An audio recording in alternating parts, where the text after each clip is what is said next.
নাজমুল ইসলাম যদি ক্ষমা চেয়ে থাকেন এবং তাকে যেহেতু দায়িত্ব থেকে সরাই দিছে, তাহলে আর প্রকাশ্যে ক্ষমা চাওয়ার মধ্য দিয়ে এটা পাল্টাপাল্টি হওয়াটা ঠিক না।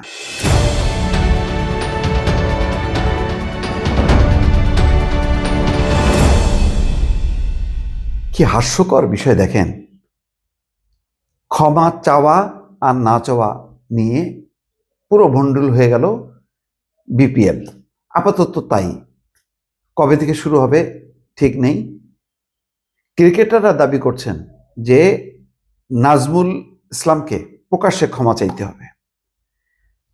আমিনুল ইসলাম বিসিবির সভাপতি বলছেন এটা সম্ভব না, এবং তাদের মধ্যে এটা স্পিকার অন করে দুই পক্ষের মধ্যে কথা হয়েছে। সেখানে তারা বলছে যে বোর্ড সভাপতি আমিনুল ইসলাম বুলবুল বলছেন যে নাজমুল ইসলাম ইতিমধ্যে তার কাছে ক্ষমা চেয়েছেন এবং তাকে কমিটি থেকে সরিয়ে দেওয়া হয়েছে।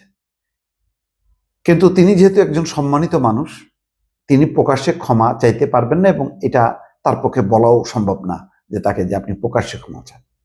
তার উত্তরে ক্রিকেটারদের দাবি হচ্ছে যেহেতু তিনি প্রকাশ্যে ক্রিকেটারদের সম্পর্কে আপত্তিকর কথা বলেছেন যে তাদের পারফরমেন্স খারাপ, তাদেরকে কেন ক্ষতিপূরণ দিতে হবে, এই সমস্ত যে কথাগুলো ইতিমধ্যে এসছে, গণমাধ্যমে প্রকাশ হয়েছে, একটু ভিডিও আমরা দেখলাম, তো সেখানে বলছেন যে না, এটা সম্ভব না। এখন সামান্য ক্ষমা চাওয়া নিয়ে দেখেন, মানে এটাও ঠিক, যদি নাজমুল ইসলাম যদি ক্ষমা চেয়ে থাকেন এবং তাকে যেহেতু দায়িত্ব থেকে সরাই দিছে, তাহলে আর প্রকাশ্যে ক্ষমা চাওয়ার মধ্য দিয়ে এটা পাল্টাপাল্টি হওয়াটা ঠিক না। খেলোয়াড়রা অবশ্যই আমাদের দেশের মুখ উজ্জ্বল করেন, এবং আজকে বেশ কিছু কথা বলেছেন যে তাদের আয়ে ক্রিকেট বোর্ড চলে, কেউ কেউ বলেছেন, ঠিক আছে, বুঝলাম, কিন্তু আবার সম্মানটাও দেখতে হবে। তিনি যদি ক্ষমা চেয়ে থাকেন, যেটা বোর্ড সভাপতি তাদেরকে বলছেন, এবং একথাও বলছেন যে তাকে এত শাস্তিমূলকভাবে তাকে ওই যে অর্থ কমিটি থেকে সরাই দেওয়া হয়েছে, ফলে এখন অর্থ বরাদ্দের ব্যাপারটা তো তার কোনো হাত নেই, তাহলে কেন আর প্রকাশ্যে চাওয়ার ব্যাপার কি আছে? এখন এই ধরনের আবার অনড় অবস্থানও ঠিক না। ক্রিকেটারদেরও বুঝতে হবে যে এই ধরনের একজন সম্মানিত অবস্থান থেকে, এটা ঠিক যে তার ওই অবস্থান থেকে বলাও ঠিক না এইভাবে প্রকাশ্যে, এটা অন্যায়। ক্রিকেটারদের দাবি থাকতেই পারে, কিন্তু যখন নাকি বোর্ড সভাপতি আমিনুল ইসলাম বলছেন যে তার কাছে ক্ষমা চেয়েছে এবং তাকে দায়িত্ব থেকে সরাই দেওয়া হয়েছে, তাহলে একটা আপোষের একটা জায়গা থাকে, এখন সরে আসা উচিত।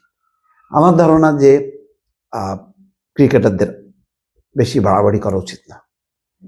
যতটুক দাবি মেনে নেওয়া হয়েছে এবং বোর্ড যে পদক্ষেপ নিয়েছে তাতে সন্তুষ্ট থেকে খেলাটা চালায় দেওয়া উচিত, কারণ এখন একটা দুর্যোগময় মুহূর্ত।